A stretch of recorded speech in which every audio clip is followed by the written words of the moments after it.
താമരശ്ശേരിയിൽ കൂടോത്രം ചെയ്ത വസ്തുക്കൾ വീട് മാറി നിക്ഷേപിച്ച് ഇങ്ങാപ്പുഴ സ്വദേശിയെ നാട്ടുകാർ പിടികൂടി പോലീസിൽ ഏൽപ്പിച്ചു. ഇങ്ങാപ്പുഴ കരികുളം സ്വദേശി സുനിലാണ് പിടിയിലായത്. ഈ വീട് മാറി ഈ സാധനങ്ങളൊക്കെ നിക്ഷേപിച്ചതാണെന്ന് ചോദ്യം ചെയ്യലിൽ പ്രതി പോലീസിനോട് പറഞ്ഞു.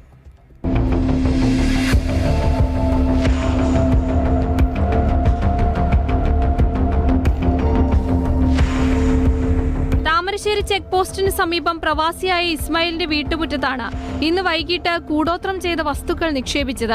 വീടിന്റെ ഗേറ്റ് തുറന്ന് നിരീക്ഷണം നടത്തിയ ശേഷം കയ്യിലുണ്ടായിരുന്ന വസ്തു ഉപേക്ഷിച്ച് പിടിയിലായ സുനിൽ കടന്നു കളയുകയായിരുന്നു.